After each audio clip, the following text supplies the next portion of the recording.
because it is written over here Jacob who was the third possessor. Third possessor यानी he was the third son of Isaac. Possessor यानी जो उसकी wealth को inherit करेगा. पहले ये समझ लो.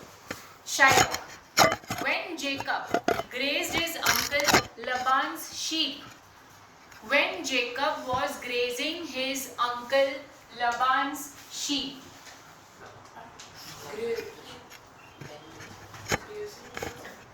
उस जमाने में ग्रेजिंग ऑफ शीप यानी cattle was also wealth. In fact cattle he wealth हुआ करता था. कितने तुम्हारे पास गाय भैंस है, कितनी गोट्स हैं, कितने शीप है, that used to be wealth and money was not so important. Okay, cattle was equally important. जैसे अभी हमारे यहाँ प्रॉपर्टी, गोल्ड, सिल्वर, वो सब एसेट्स हैं, वैसे उस जमाने में cattle used to be their assets. Okay, आज के ज़माने में लोग सिर्फ पैसा नहीं, लोगों को गोल्ड का भी नशा होता है, ये सिल्वर भी होता है, शेयर्स भी होता है. There are different types of assets. उसी ज़माने में उसी तरह they used to have cattle as their wealth. Now this Jacob used to serve uncle Laban in his fields by grazing his cattle, और उसके सामने उसे सैलरी मिलती थी. He used to work in his own uncle Laban's field.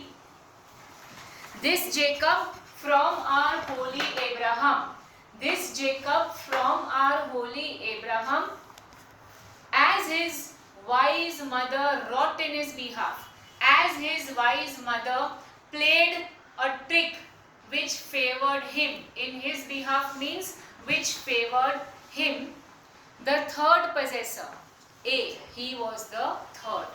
ये third possessor था. Yes, he was the third. Yet he received all the wealth of his father. Why? Because the mother played a trick which came in his favor. Antonio. And what of him? Did he take interest? हाँ, तो Jacob का क्या हुआ? क्या वो interest लेता था? अभी तू ये स्टोरी मुझे क्यों सुना रहा है? Right now we are talking of interest. So why are you telling me something about Jacob? Was he also charging interest? Now listen to what happened very attentively. Then I will go on with this paragraph, and this paragraph के बाद we are not doing anything. We stop over here. Uncle Laban के farm में he was responsible for grazing the sheep. Now एक दिन उसने uncle लबान से कहा, किसने? जेकब ने, that I want a rise. मुझे कुछ सैलरी में बढ़ा दो. I want a rise in my pay. Uncle Laban ने डील किया कि You are in charge of all the sheep to take care of them. जितने भी sheep या मतलब sheep के बच्चे, ewes and rams they are called. Ewe and ram. Ram is the male kid and ewe is the female kid of a lamb. Lamb के बच्चों को ewes and rams कहते हैं. The male kid and the female kid. जितने भी ewes and rams striped या spotted पैदा हुए, वो सब तेरे. उसने क्या कहा कि मैं पगार नहीं बढ़ा पाऊंगा, लेकिन हाँ, जितने भी यूज एंड रैम्स स्ट्राइप्ड या स्पॉटेड पैदा हुए, वो सब तेरे. Okay, generally ewes and rams मतलब एक ही कलर के होते हैं ना, कोई भी. तो अगर ये यूज एंड रैम्स स्ट्राइप्ड और स्पॉटेड पैदा हुए, उतने सब तेरे. Now this chance is very rare. इसीलिए अंकल लबान ने ऐसे कहा कि जितने भी स्ट्राइप्ड एंड स्पॉटेड बच्चे पैदा हुए लैम्ब के, वो सब तेरे.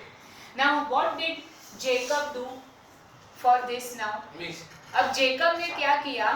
When it was the mating season, when it was the mating season of the Lamb's and the sheep, उसको पता था कि जो मदर शीप है, मदर लैम्ब है, उसके सामने जो भी या जैसा भी पिक्चर रहता है, उसका बच्चा वैसा ही पैदा होता है. तो उसने क्या किया? उसने ये मदर लैम्ब जो थी, उसके आगे रॉड्स, वुडन रॉड्स लेके कुछ ऐसा अरेंजमेंट कर दिया in the form of a mesh और समथिंग, कि when the sunlight went through this, ये ऐसे डार्क डार्क दिखने लगे.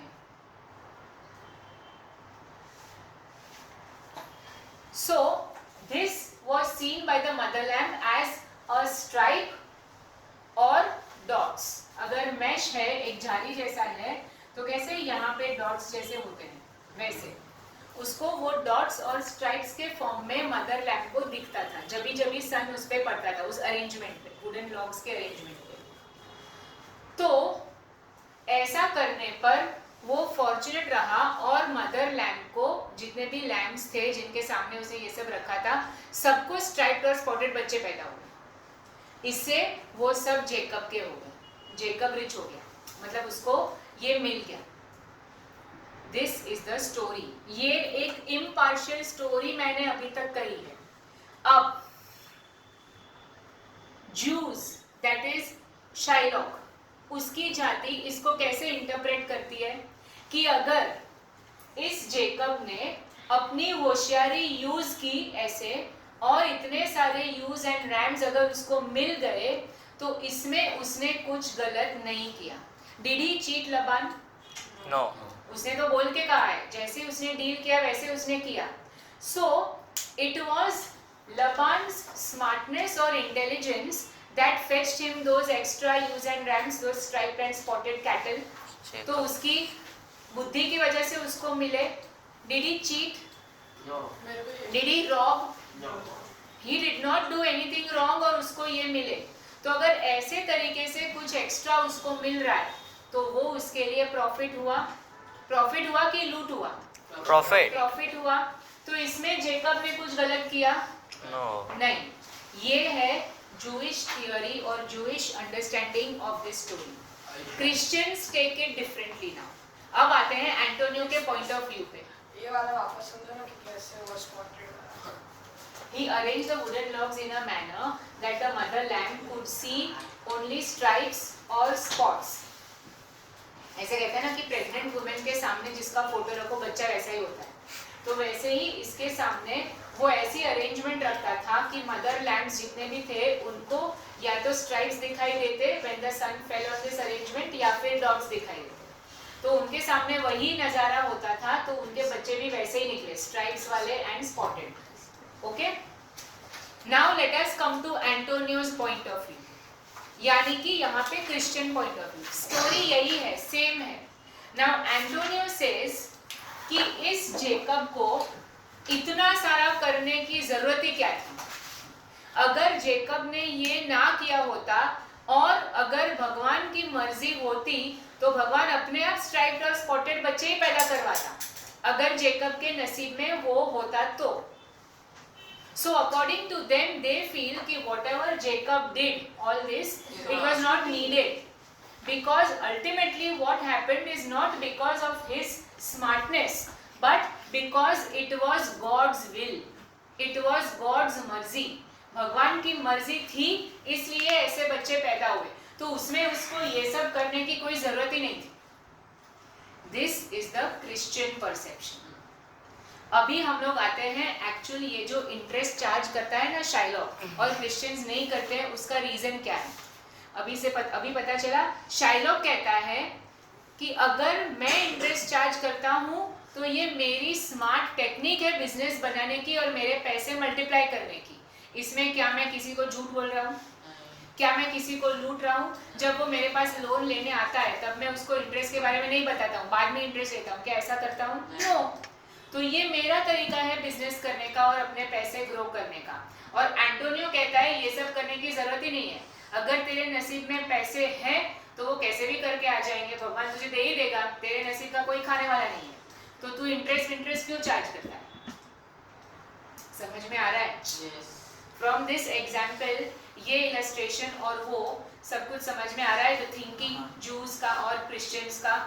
Now see Shylock, no not take interest. तो नो, जेकब एक्चुअली इंटरेस्ट नहीं ले रहा था, not as you would say directly interest. He did not take directly interest as you are saying. I can't use the direct word interest.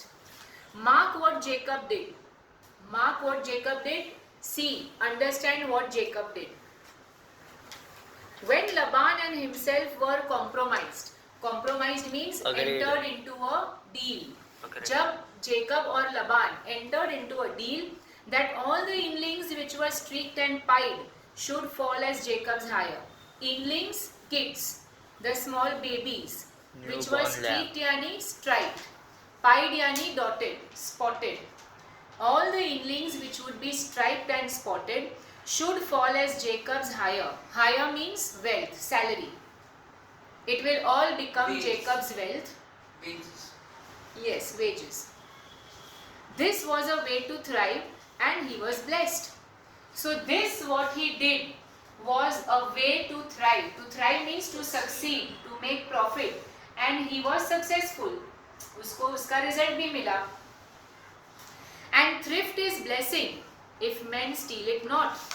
And ऐसे तरीके का profit या ऐसे तरीके का extra earning is a blessing if you don't steal it. अगर चोरी से नहीं लिया है तो एवरीथिंग इज जायज, एवरीथिंग इज वैलिड, जस्टिफाइड. समझ में आया ये? Okay. Next, Antonio. This was a venture sir that Jacob served for. ये तो एक बिजनेस था जिसके लिए जेकब काम करता था. A thing not in his power to bring to pass. This was such a thing that it was not in Jacob's power to make it happen. वो तो वहाँ पे काम कर रहा था, उसके पास उतना पावर नहीं था कि वो ऐसे बच्चे पैदा करवाए. It was not in his hands but swayed and fashioned by the hand of haven. Swayed and fashioned, it was allowed and influenced only by God. Hand of haven यानी गॉड. गॉड की मर्जी से चलने वाला ये concept है, Jacob से नहीं. Was this inserted to make interest good? ये एग्जाम्पल क्या तूने अभी हमारे कॉन्वर्सेशन में इसलिए इंसर्ट किया so that you can prove that interest charging is good, it is not bad? और is your gold and silver ewes and rams? या you want to tell me that your gold and silver, your wealth multiplies quicker like the ewes and rams? तू क्या बोलना चाहता है मुझे? Shylock. I cannot tell. I make it breed as fast.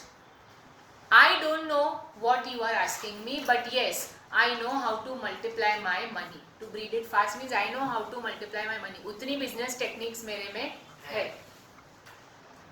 But note me, Signor. Then he tries to tell him more. Note me. मुझे एक minute सुनो. Sir Anthony, he is talking to Anthony. After this, we will start in the next class. Done.